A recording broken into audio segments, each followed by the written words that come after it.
Georgina Rodriguez, immaculately dressed in a body-hugging white dress that reflected the lights like polished marble, sat at the center of it all.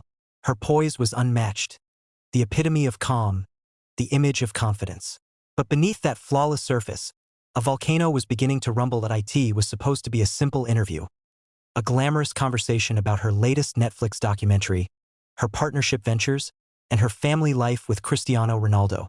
She had done hundreds of these before, each one more polished than the last. Georgina had perfected her smile, her tone, her charm. Every move was rehearsed, every answer meticulously crafted.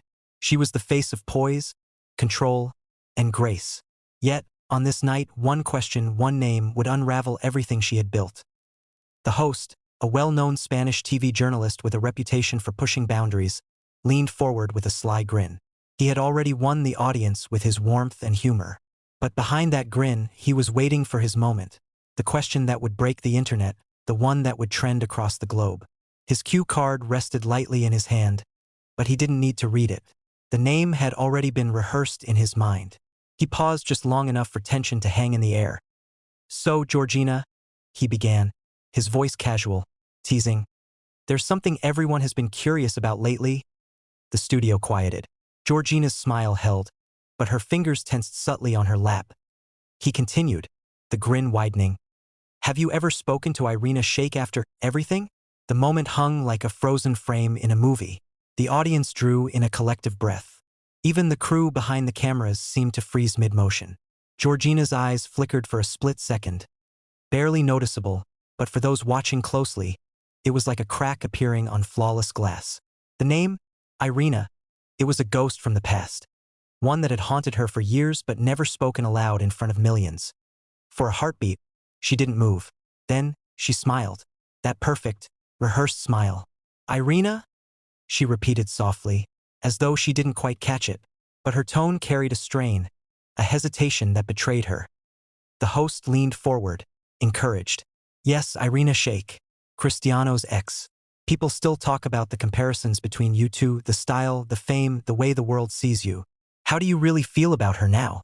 A nervous laugh rippled through the audience, expecting Georgina to brush it off with her usual charm. But she didn't laugh. Her hands were clasped too tightly now, knuckles pale against her skin. Inside her chest, her heart was pounding like thunder. Memories, sharp and uninvited, came flooding back. Headlines from years ago, photos of Irina and Ronaldo on red carpets. The endless comparisons on social media that painted Irina as the real model, the original love, the untouchable ex. Georgina had tried to bury that ghost, to replace it with her own story, her own image. But now, under the heat of the lights and the eyes of millions, that ghost had returned. She inhaled slowly, as if to steady herself. The cameras zoomed in, catching the flicker of unease in her gaze. Her lips parted, but no sound came for a moment. Then she said, quietly, I think people like to compare things they don't understand." Her voice trembled slightly, just enough for viewers to sense the crack beneath her calm exterior. The host tilted his head, pretending innocence but pushing further. "Of course, but do you ever feel overshadowed by her? I mean, she was with Cristiano for many years before you.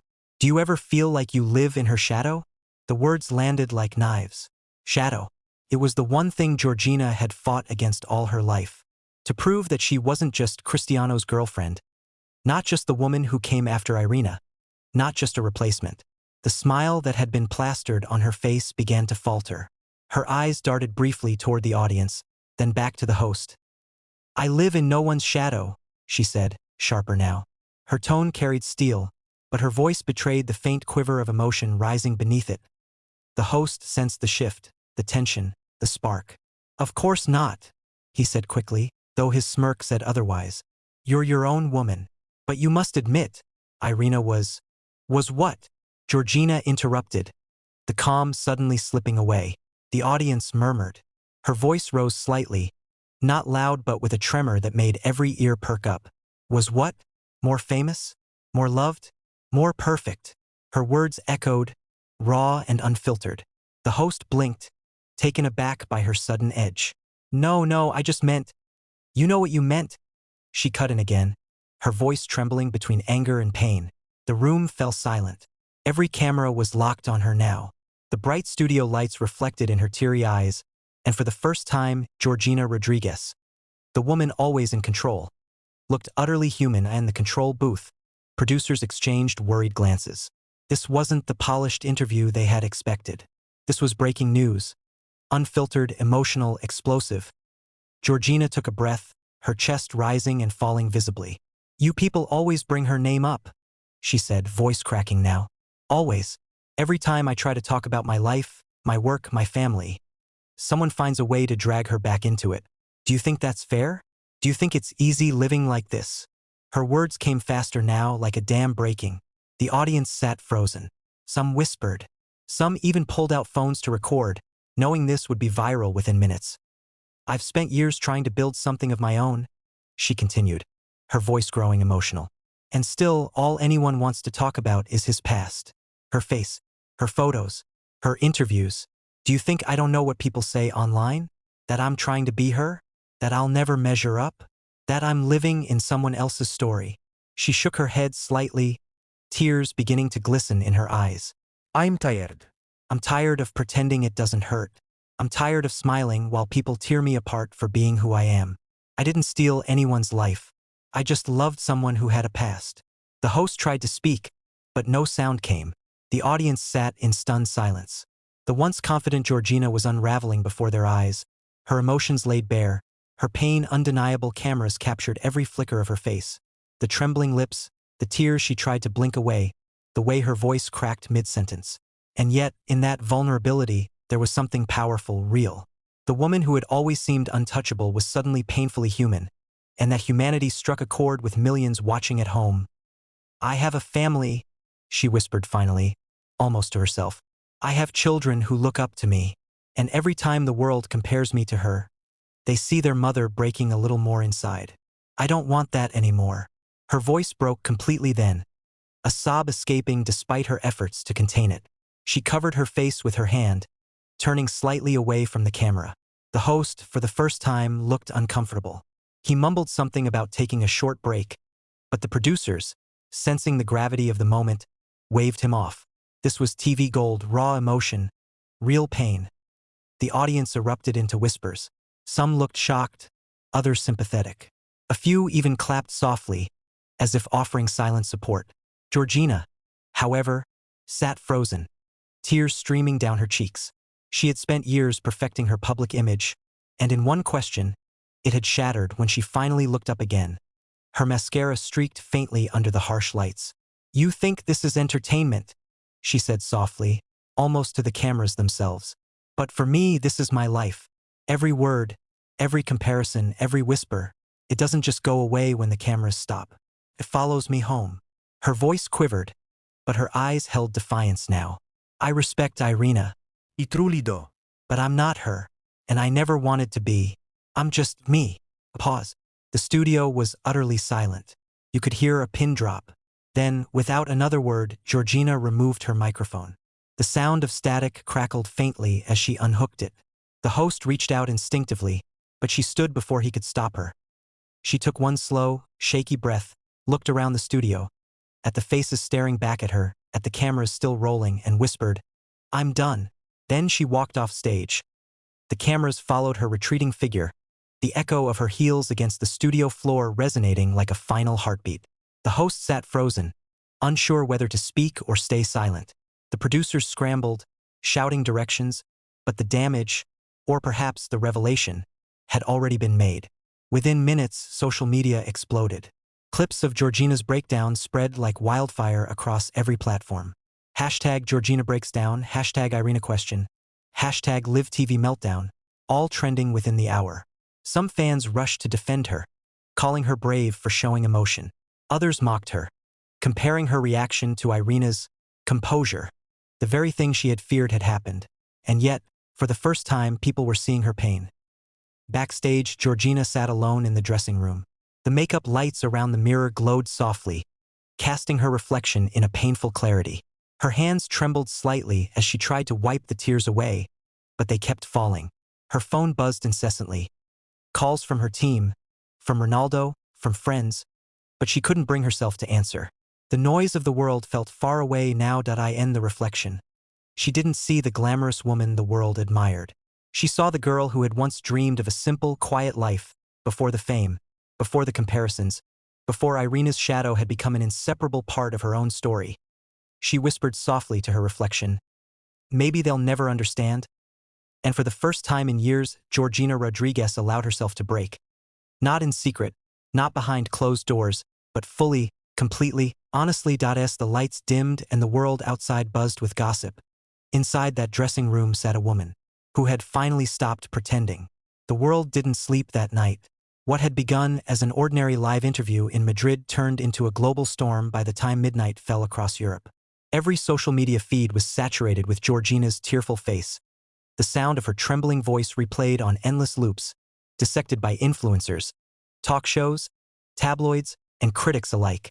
Georgina Rodriguez breaks down on live TV, read one headline.